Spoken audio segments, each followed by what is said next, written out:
there, everyone. Welcome back to another episode of Ladder Up. There was no episode Monday because it's Memorial Day, and I didn't get to record anything because I was busy all weekend playing at the Virginia Regionals, the Roanoke Regional Championships. And in case you don't follow me on Twitter, you might care to know that I actually got top 8 at that tournament. So pretty freaking good. I think the actual placing was like maybe 5th or something. I don't know. It doesn't matter. I got top 8 because the person that beat me in top cut ended up winning the whole thing. So I think that would put me up higher. Dude, I don't know. I don't really know how it works. Doesn't matter. But this is the team that I used to get top 8. And yeah, it was hands down my best regionals performance ever. I could talk on and on about it. I'll be putting up a team report on Trainer Tower soon. I'm just trying to finish writing it, and I'm getting some. I had some artwork commissioned to for the article of the team. And yeah, but all I can say is just Mega Kangaskhan. My God, what a monster! Let me go ahead and get into this battle before I think too hard and hurt myself.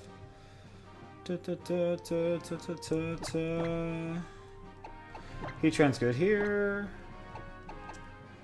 Cortana, Landorus. Cortana, Landorus. Which one do I want? Ooh. I'm thinking Landorus. Yeah. So oh God, excuse me. If I'm honestly not going to focus that much on this game. I just want to talk about the regional. It's also like, oh God, it's 3 in the morning because I couldn't sleep. Or woke up and couldn't go back to sleep. So the regional, it's kind of like I had booked the hotel and everything for it back in August, and that was when I still kind of had this idea that like I was actually going to try and compete this year, but a couple months into the season I was like, I don't like the format that much that I really want to go to all events. So I already booked some stuff, and I went to a couple regionals just because I'd gotten good deals on flights and such. But this basically my mentality going to this regional was, I'm just gonna go and have some fun, hang out with my friends, and I don't really care that much about how I do. And I ended up just having a great time. Don't want to just muddy water here. I don't want to. I'll throw up in muddy water. Anyways, so yeah. And then, funny thing, I went in with absolutely zero nerves. I wasn't nervous at all. I didn't even practice with this team. I literally gotten this team, fully together the night before, and just went in and played. And I went 13-2. I went 6-1 in Swiss rounds, 13-2 in actual number of games, and just top cut. My round 7 actually was streamed, so you can watch that. And that was a pretty cool match. Again, and if you don't follow me on Twitter, there was a little bit of drama with team sheets that got me into some trouble. Again, which is completely my fault. Nobody's fault but mine. But yeah, I went into top cut with a game loss, and I wasn't allowed to use Kangaskhan, so that was kind of bad. A little bit of a handicap considering Kangaskhan's like the center point of the team. Ooh, nice critical hit. Thanks Joe. Appreciate that. Comes in center roll, right? Are you? Yep. Okay, that's all muddy water. So yeah, turns out I actually have an inkling for this game, which is really funny because interesting thing happened while I was there. I get YouTube comment notifications on my phone, and so that's nice. So like right after I had won my round 7 match, and I knew I was guaranteed top cut, and I had left the post-game interview, I got a notification on my phone from somebody who commented on one of my videos, "Your team suck and your plays suck worse," or something to that effect. It's like, oh, it's nice to know that no matter how well I do, top cut or regional, whatever it is, YouTube comments will still be a thing. It was very humbling, and it was a great experience. I got a bunch of cards. I got a cool little mat. And all in all, it was a good time.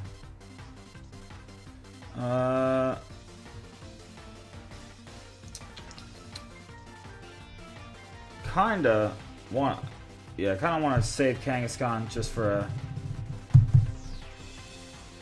I'm half expecting a Moonblast here into Kangaskhan. Yeah, so this is my Assault Vessel Lander. Should be able to take it. I mean, I don't want to throw in Heatran just in case it is a Muddy Water, because if there's a, what's it called in the back? What's the one? What's the one called? The thing. Wow, what's it called? I'm losing my mind. The contrary grass type thing. That one. Yeah. Fire. Well, I want my fire type for the grass type. That's the point I'm trying to make. I am out of it right now. Anyways, yeah. Go ahead and knock off there. Yeah, so like I said, going into the actual like top 8, yeah, I had a really rough... I was at a pretty bad disadvantage, and I think that had I had Kangaskhan, I probably could have done a lot better. I think I still could have won with given the situation, but it was just... I didn't have any time to gather information, you know, because I was already at game 1 loss. I had to win both games, which is really hard to do.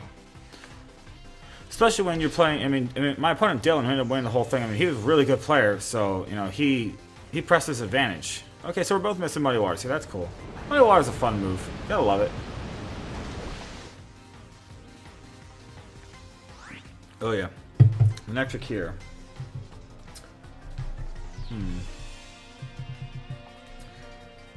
Cinera's gonna come in here, isn't it?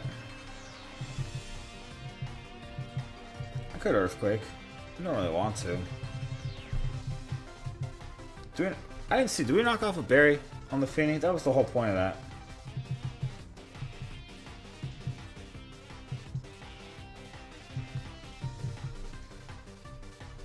I'll throw up another Muddy Water. I honestly don't care. If I can just chip everything enough.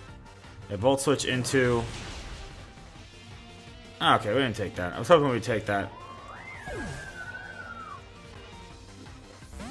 Alright, well now we're actually at kind of a disadvantage. It's annoying crap, Joe. Oh, that Earthquake would have been nice. That's alright. So we'll get in Heatran. Did my opponent Calm Mind too? Did I miss that? I honestly have not been paying attention to this game at all. If you cannot tell, I am completely out of it. That's alright, I'll send in the Heatran. We'll take a Muddy Water, get crit, accuracy drop. There we go. Yep, there we go. Nice. Cool, now we're in a good position. Alright, so Manectric gonna come in for something probably.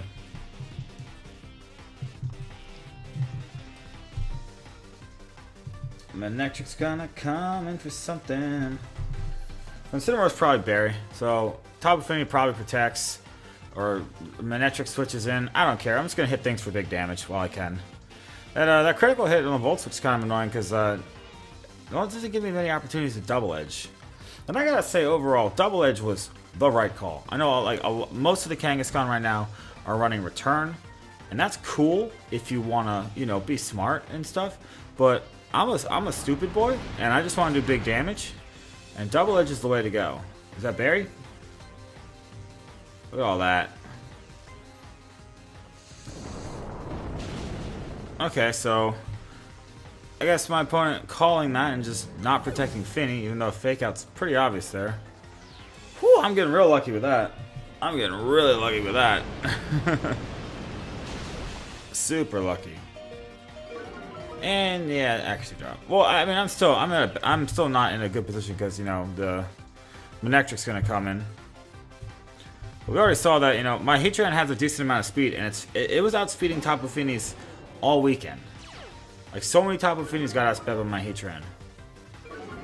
It was great because I could Earth Power them, and they were just like, you know, not happy about it. Let's see here. Yeah, so we're gonna protect. Switch in Landorus. We get that Fake Out pressure. Next turn, we should be able to Earth Power Manectric and just Earthquake. Because at that point, It don't matter. As long as we can just get some chip damage on top of Fini, we'll be good. Because Manectric can't do much to Landers. If I can just put the Fini in range of an Earthquake, then we're good. Because I know I'm going to outspeed it with Landers. This Landers has not very much attack investment. It's adamant, like 28 attack EVs, I think. It's just meant to outspeed, be bulky, and do decent damage. Muddy Water, okay. Anything but an accuracy drop. Anything but an accuracy drop. That's a lot of damage.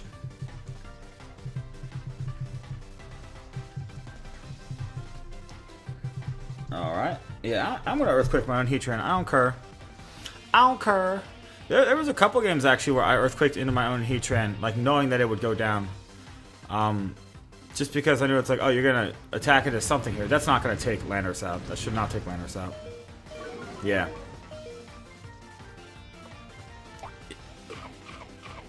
Shaka. Doesn't matter. I mean, Heatran's gonna go down, but the point is, with Manectric gone, Kangaskhan wins this game. So yeah, good game to my opponent, Joe. Because, okay, so I'm going to knock out the Tapu Fini with Double Edge and also knock myself out, I think. Oh, that's just that's just gravy on the cake.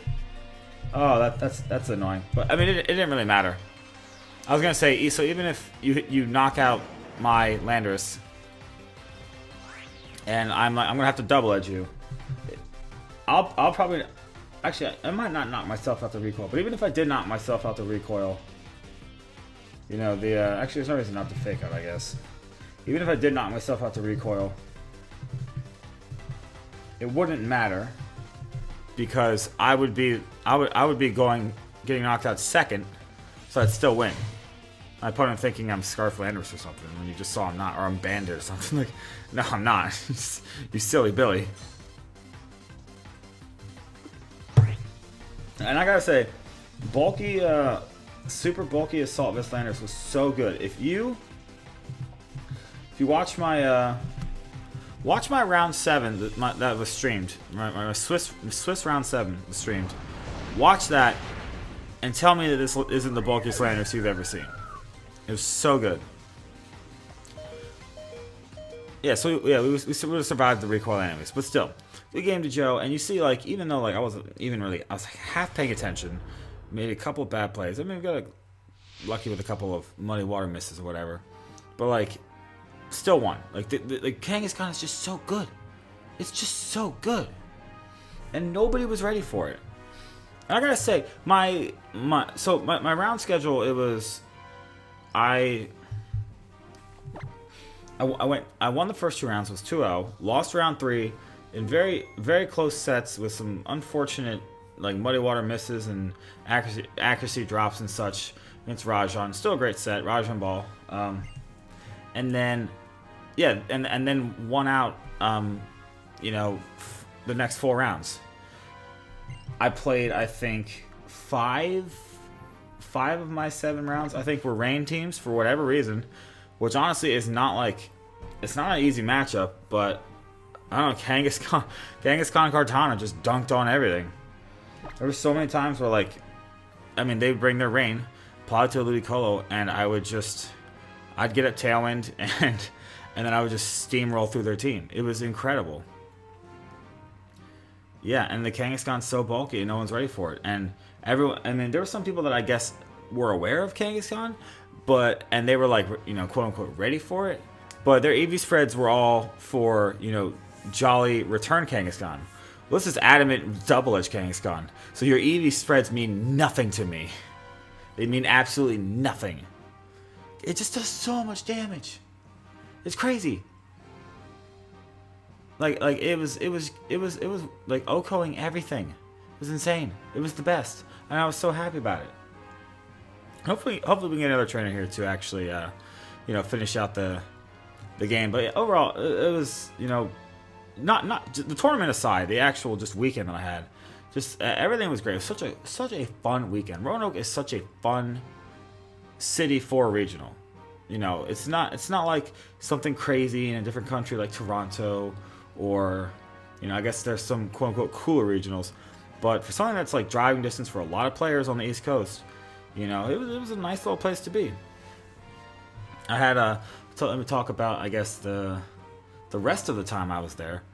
The night that we checked in Friday night to the hotel, and it was like 12:30 at night, and we were staying at this Ramada, and I guess they were having like an event, a wedding of some kind the next day, and there was people showing up late, and you know, we're like me and my friend Bernard were like in bed trying to go to sleep, get ready for the tournament the next day, and like 12:30, some dude just like opens our door and walks into our room, and we're like, can I help you?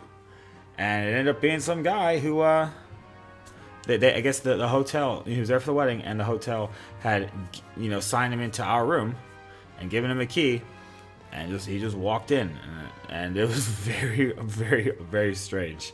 But yeah, they ended up comping one of our nights because of it. Well, they didn't end up comping it. I demanded that they compensate us one of the nights for that, because that was very uncomfortable. Yeah, but the tournament was really smooth, run really well, and you know, I went to Benny's Pizza afterwards, and Benny's Pizza does like 28-inch pizzas, so the slices were like this big, and I had 2 of those. Check my Twitter if you didn't see. There's delicious pictures of pizza on there. And overall, I just had a great time. It was really fun to see everyone. And yeah, shout outs to Paul Chua for I channeled my inner Paul Chua, and then I got top 8. So yeah. Anyways, I've been rambling on enough, and that's it for Ladder Up today. So I hope you liked it. If you did, and if you're on that top 8 hype train, you know, hashtag top 8 in the comments down below. If you liked it, feel free to hit that like button. And if you haven't already subscribed, make sure you do so you don't miss any future videos. And to the person who told me I suck at this game, thank you for reminding me to stay humble. Appreciate you. Anyways, yeah, see you guys next time for another episode of Ladder Up.